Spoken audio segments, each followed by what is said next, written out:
The squid on the left is a male. He shows a brownish-red courtship pattern toward the female, while simultaneously showing a white fighting pattern on his opposite side to ward off rival males. As he switches sides, his markings actually flip. Dual simultaneous signaling demonstrates God's engineering supremacy. Underwater symbiotic relationships reveal perfect foresight in design planning. Sea anemones are poisonous, yet God has enabled certain fish to safely cohabitate in their environment. For example, clownfish are designed with an immunity to the anemone's poison. This could not have been inherited, as prior generations would have been killed and gone extinct before evolving a beneficial immunity.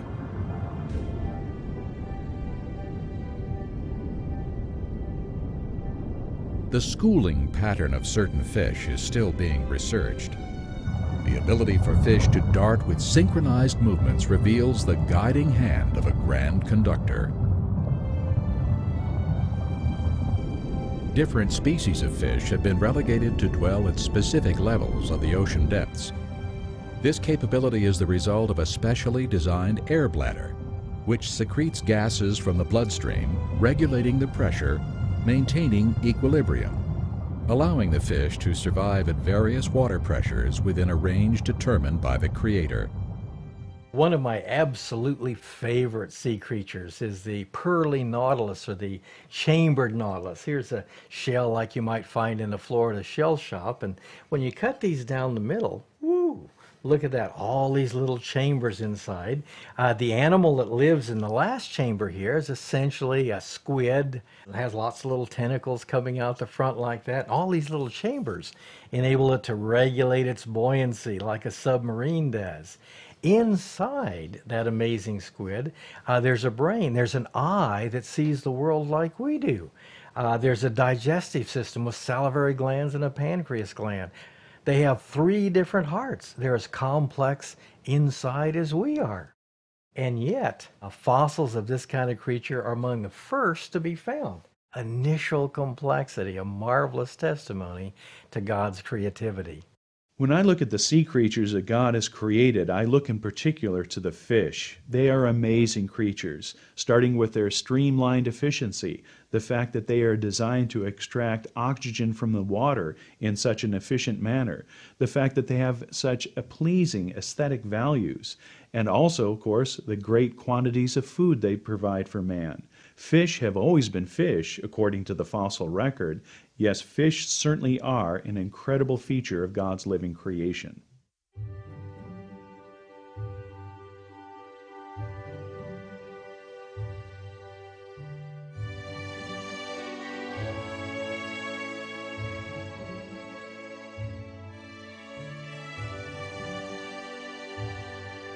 The obvious sophistication, variety, and beauty of sea creatures shout out, a master artist created all things for his good pleasure.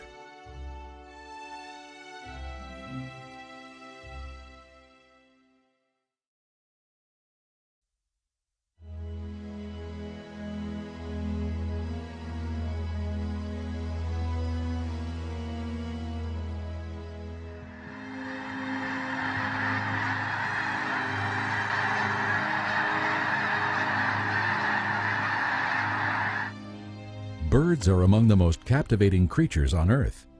We marvel at their spectacular colors, their streamlined shapes, and their ability to fly with grace and ease.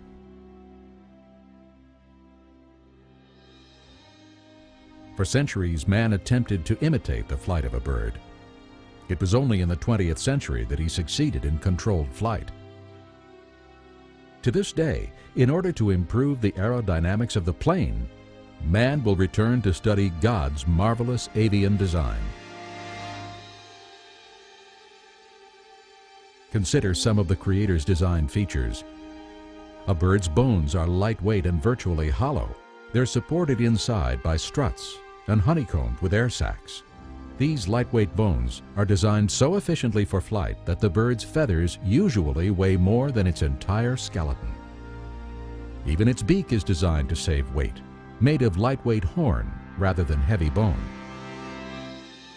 Birds also have two strong sets of breast muscles, a large set to control the wing's downstrokes and a smaller set to control the upstrokes.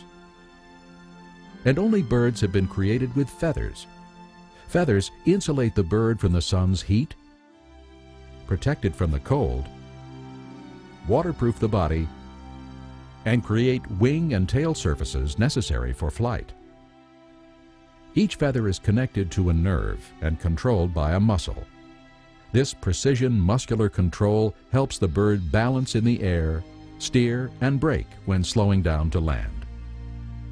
Birds, they're just truly spectacularly amazing. They're well known, of course, for the feather, which is a masterpiece of strength and lightness combined in one thing. They have a little system of barbules, kind of like hooks and eyelets and Velcro, that can zipper together the little feathers that stick out from the main shaft. And they can take their bill and zipper them and unzipper them as they oil their feathers. And each feather along the length of the wing has a slightly different size and shape that's coordinated with all of the others. There's no way at all feathers could just arise by time and chance. They are marvels, masterpieces, miraculous examples of creation.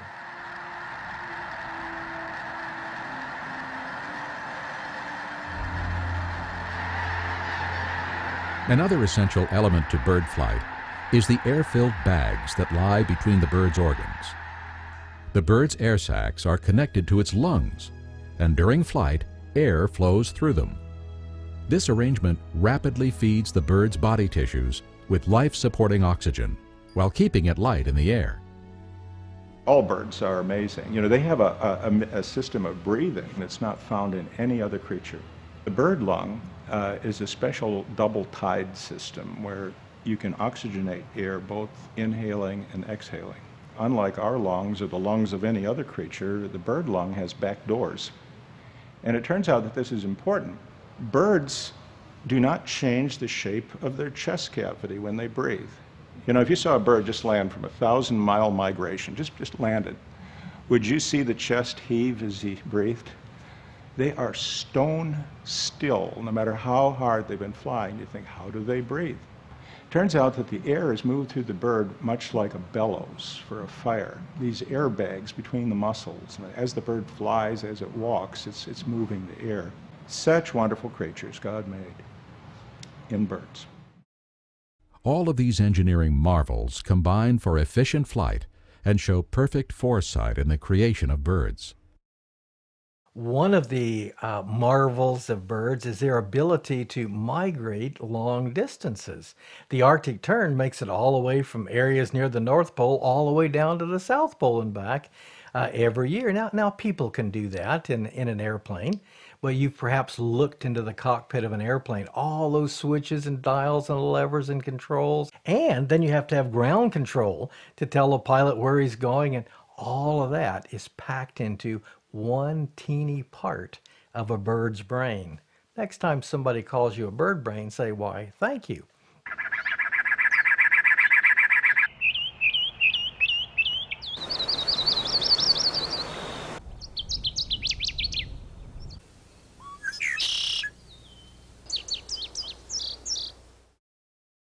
The Lord has equipped each bird uniquely for his role in life.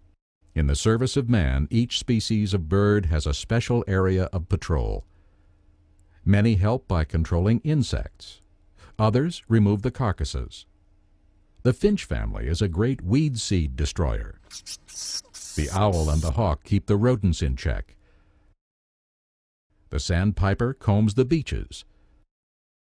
The water bird maintains the proper balance in fish population. The heron in frog and snake control. With graceful proportions, amazing aerodynamic abilities, and practical functions, each bird is a testimony to God's wisdom and love. While God provides marvelously for birds, remember that Jesus assures us that we are of more value than many sparrows.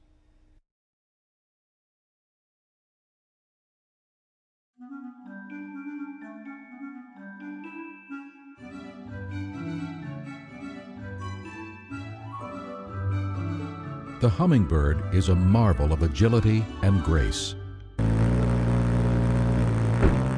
The smallest birds, they take their name from the humming sound made by their rapid wing beats. Darting from flower to flower, the hummer poises in midair. He has come to sip sweet nectar. The hummingbird has been wonderfully designed to do this. God gave it a small body to move with ease about the flowers, a long, needle-like bill to probe deeply into the flower cup, and a specialized tongue ideal for extracting nectar. God also gave it remarkably strong wings and a sturdy breastbone, which enable the bird to stop in midair and even fly backwards and sideways with ease.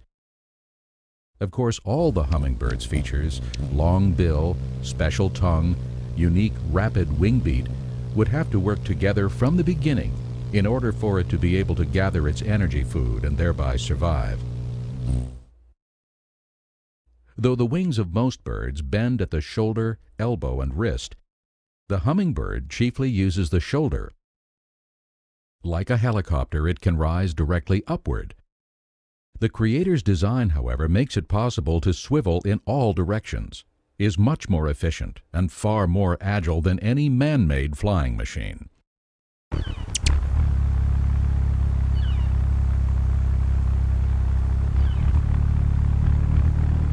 The hummer's capabilities are phenomenal.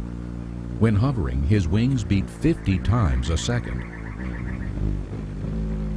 When speeding straight away, up to 80 times. Its heart beats 21 times in the same second. These tiny little birds have a metabolic rate that just is almost unimaginable. Their heartbeat is so fast it gets into the range of audible sound. You think of these little hummers that fly, they migrate over hundreds of miles. They reserve food to make this trip. An error of hundredths of a gram in nutrients could mean not making the trip. Birds alone would be absolute compelling evidence for a marvelous Creator.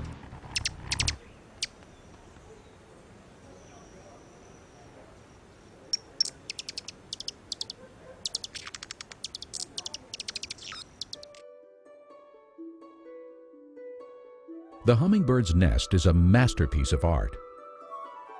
The female is the artist.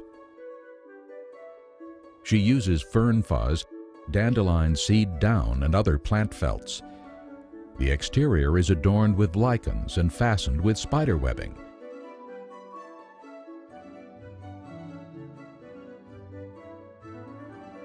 The interior is lined with the softest down available. No one teaches her the art of nest building. It is a God-given ability. The male hummingbird's coloring has no rival in the bird kingdom. The magnificent hummingbird, the broad-tailed, the blue-throated, and Costa's hummingbird are among the more than 300 stunning species. The iridescent colors of the throat and crown are due to refraction and not pigments. Often, these areas appear dark, almost black. But from the proper angle, the iridescent colors seem to glow from within.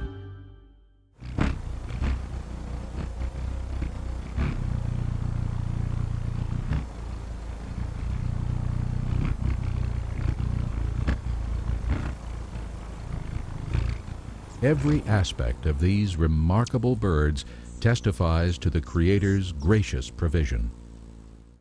Would we say that the hummingbird has been especially favored by the all-loving Creator?